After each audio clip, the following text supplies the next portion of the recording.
Hello and welcome to a quick preview of the Arma 3 E3 2012 presentation. Now we've got a lot to get through, so the plan is to offer a brief look at each section of playable content. At the heart of everything is Camp Maxwell. From this small military outpost, we've prepared activities, showcases, and even a short campaign mission, which are accessed directly via the camp in whatever order we like. Of course, at E3 itself, visitors to the Bohemia Battle Bunker booth are encouraged to get hands-on with it all, and take a look at these things in as much splendid detail as they like, and at their own leisure. Alright, let's kick things off, starting with a wee jaunt around Maxwell. The 3D markers you see are prompts for where to find content.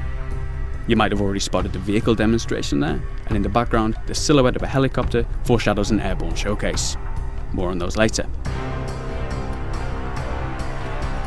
Trotting across in the light of our romantic sunset, you can get a peek at the weapon pool, something that those familiar with the Arma game mode may recognise. Now looking down into the valley, we can spot our firing drill activity, which puts players through a timed series of pop-up targets.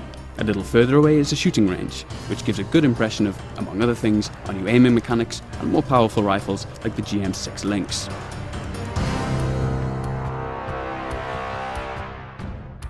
Alright, let's get serious now and crack on with the vehicle showcase. The cabin of the vehicle offers a few nice features.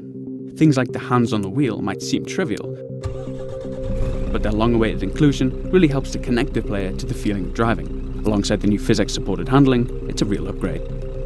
The same too goes for mirrors and onboard displays, which, while subtle, are all part of the overall impression.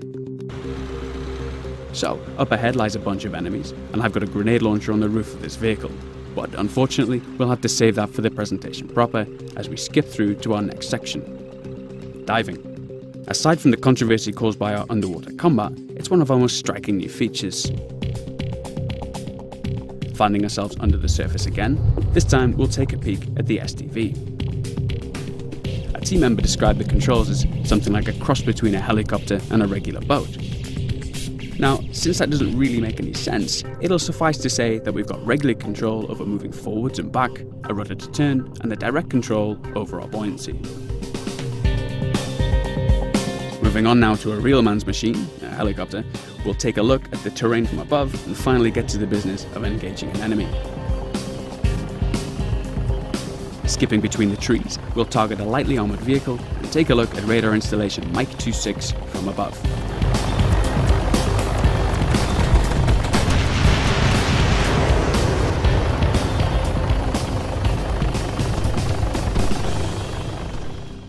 Moving on to supports now, we'll show an artillery strike in action.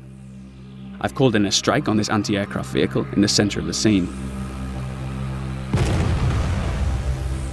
We're using some relatively lightweight shells here, but if we manage to get it finished, at E3 you might sneak a quick look at the new cluster bomb strike option, which I must admit is particularly satisfying. The night showcase helps us demonstrate some of the features we looked at in our recent lighting showcase trailer. One feature we didn't manage to show was the weapon mounted lights. Switching it on, you can see the beam cast on the ground, which nicely highlights the new detail surfaces. Switching to third person, we'll take a brief look at night vision and demonstrate the ongoing work we're currently implementing with muzzle flashes.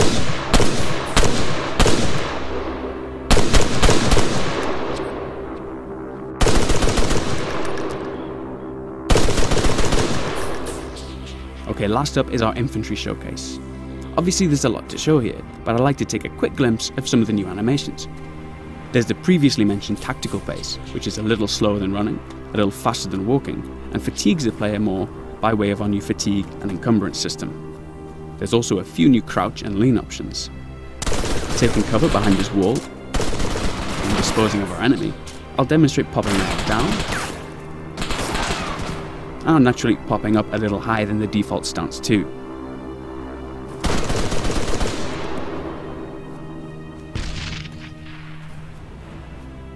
Well, that just about wraps up our E3 preview. I hope that raises a lot of new questions, which of course Ivan, myself and Daisy creator Dean Hull will be more than happy to address at E3. So if you want them answered, be sure to encourage your favourite gaming journalist to check out the Bohemia Interactive booth, where the team will also be showcasing Carrier Command and a few other surprises to boot, I'm sure. Bye for now.